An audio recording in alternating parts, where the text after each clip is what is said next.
잠언 21장 30절 말씀. 지혜로도 못하고 명철로도 못하고 모략으로도 여호와를 당하지 못하느니라.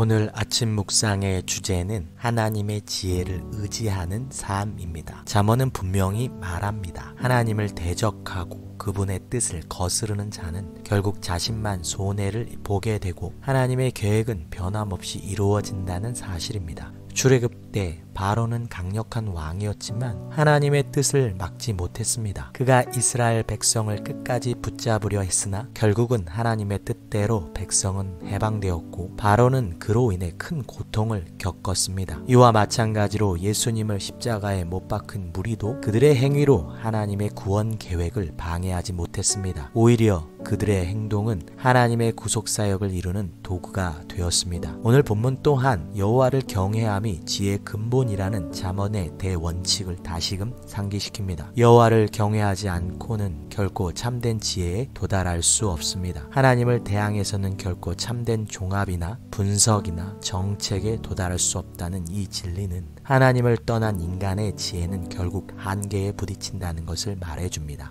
아무리 똑똑하고 논리적인 사람이라도 하나님을 의지하지 않으면 현실을 놓치게 됩니다. 의사가 의학을 공부하지 않고 환자를 돌보려 하거나 요리사가 소금과 설탕을 구별하지 못하는 상황을 상상해 보십시오. 우리는 그런 사람을 신뢰할 수 없습니다. 그런데 왜 우리는 온 우주를 창조하시고 지금도 붙들고 계신 하나님을 의지하지 않고 한낱 인간의 생각과 직관에 의지하려 할까요? 웨스터민스터 대요리 문답은 사람의 제일 되는 목적은 하나님을 영화롭게 하며 그를 영원토록 즐거워하는 것이다 라고 말씀하고 있습니다. 하나님을 의지하는 삶은 우리가 인간으로서 갖는 궁극적인 목적과 연결되어 있습니다. 우리가 하나님을 떠나 지혜를 추구한다면 결코 그 목적을 이룰 수 없다는 사실을 깨닫는 것은 매우 중요한 일입니다. 인간의 한계를 인정하고 하나님의 지혜를 구하는 것이야말로 참된 지혜입니다. 오늘 하루를 시작하며 우리는 다음과 같은 질문을 스스로에게 던질 수 있습니다. 나는 나의 생각과 계획을 얼마나 신뢰하는가? 아니면 하나님의 뜻을 구하며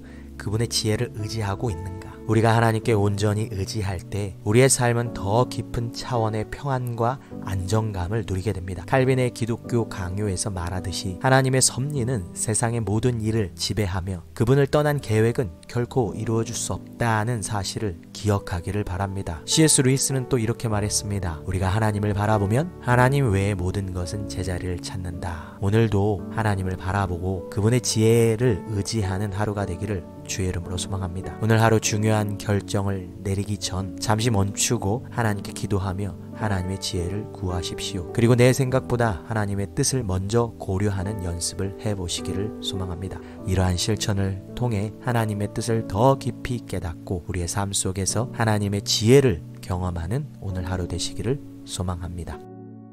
염려와 불안으로 나의 마음이 괴롭거든 나의 계획이 하나님의 계획보다 지혜롭다는 과신에서 비롯된 고통은 아닌지 곰곰이 생각해 보시기 바랍니다. 주님을 빼놓고 계획하며 살아가는 제 자신에게 자비를 베풀어 주시기를 기도합니다. 주님보다 지혜롭거나 정의로운 사람은 없으며 저는 주님께 이래라 저래라 할 권리가 없습니다. 그래도 주님이 제 바람을 듣고자 하시니 주님의 진리에 저와 제 이웃들의 눈과 마음을 열어주시기를 기도합니다. 예수님의 이름으로 기도합니다. 아멘. 사랑해요 내 주님, 사랑해요 내 주님, 사랑해요 내 주님, 영원토록.